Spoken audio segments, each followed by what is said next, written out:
Good evening, everyone. My name is Florence Lu, and I'm an addict.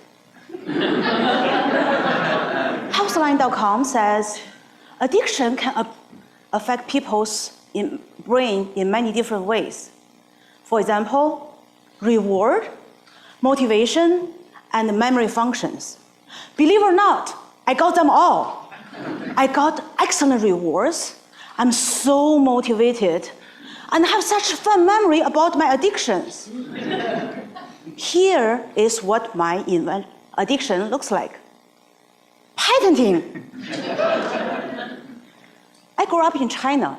I moved to the States many years ago to pursue higher education. I started working for IBM about 16 years ago, and today I'm a senior solution architect working for IBM Research.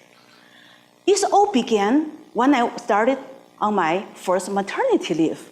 I was so excited, not only because I get to hold my newborn in my arms every single day during those 8 weeks, but also I got 8 weeks that I could stay at home. Can you imagine 8 weeks on your hands? You can do whatever you want. Finally, I had the time to do something that I always dreamed to do, patenting. That's exactly what I did. Of course, I really want to thank my parents that came to my house, helped me with my newborn 24/7 during those 8 weeks, so I could focus on patenting as well. I was so addicted to patenting.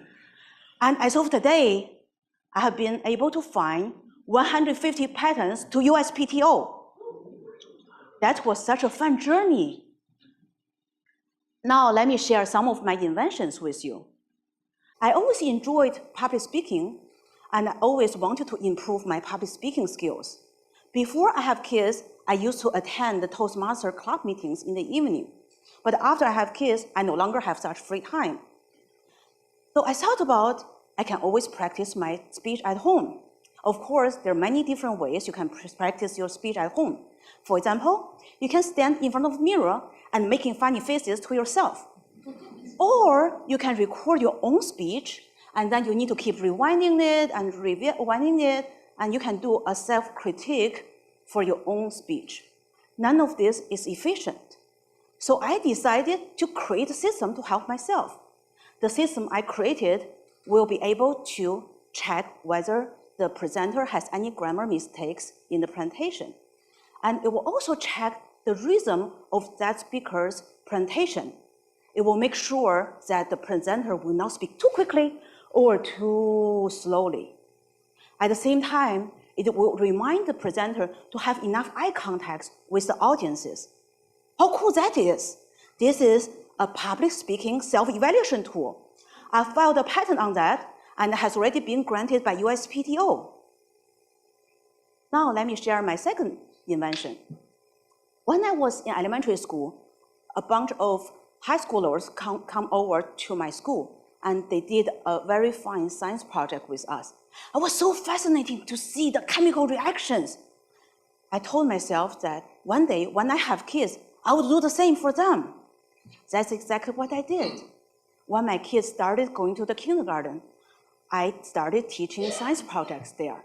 The very first science project is called Color Changing Milk. The way this project works is that you can pour some whole milk in a bowl, and then you put a few drops of the food coloring in the center of the bowl. And then you will put a drop of dish soap in the center of the milk. As soon as you put the dish soap in the bowl, that's when the magic started to happen. You will see all the food coloring start to burst into all different directions. How cool that is. However, behind the scene, there are all these complex chemical bonds and molecules concepts that I had to explain to the kindergartners. Do you think they will really get that? Probably not. So I looked into my house, and then I found that kids at this age like to play with Legos. Ding! This idea came to my mind. How about I use the connection between Legos to simulate the chemical bonds and explain that concept to all these kindergartners. That's what I did. And all the kids loved that project, and they even loved me more. They wanted to hire me as their science teacher. I was so excited. I came home, I almost wanted to patent that experience. But then I realized IBM would probably not file a patent on just putting the Legos together. But how about I could leverage that experience to some work-related challenges? Back then, we were asked to upgrade our software development tool to a different version, and it's a completely new environment. Some people were not very happy about that because they have been using the same tool for so many years.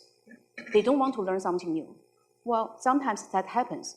Then I realized that there are commonalities between these two tools.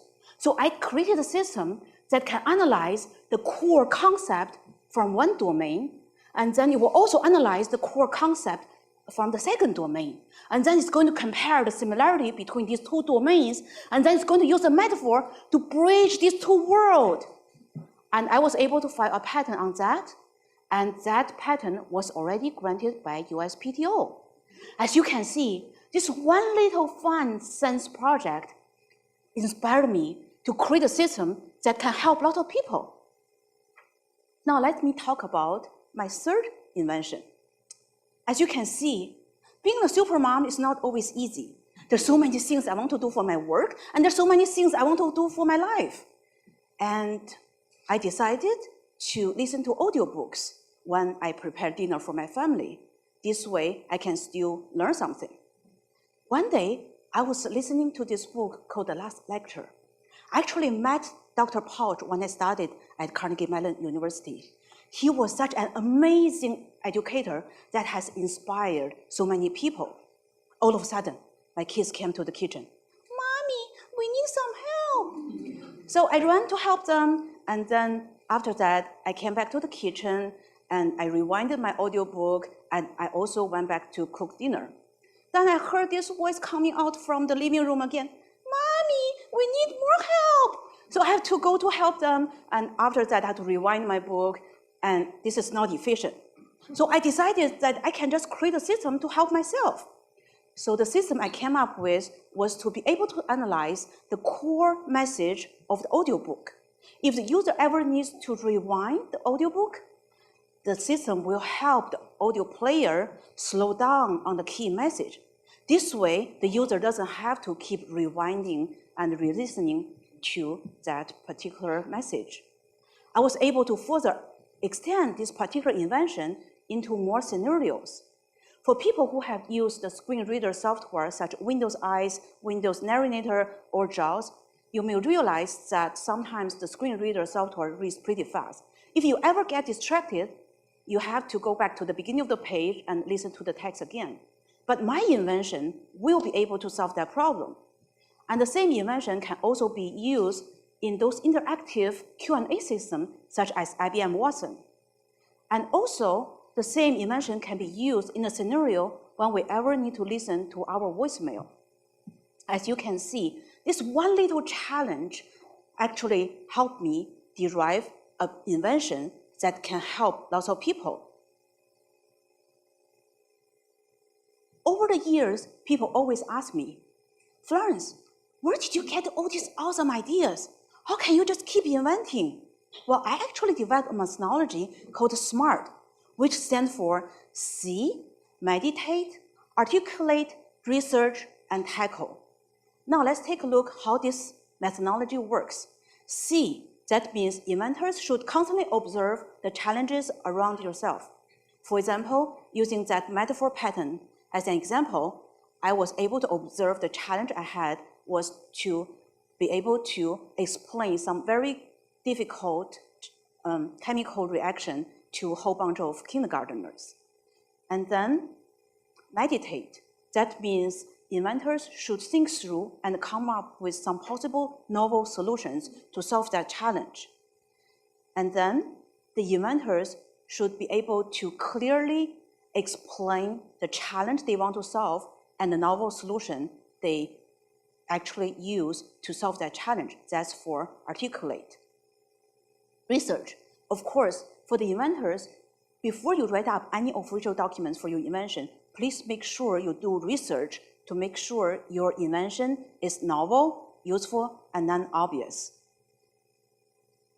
And please make sure you also have fun when you tackle through those challenges. I've been doing that for more than 10 years. I keep inventing. This is really fun journey for me.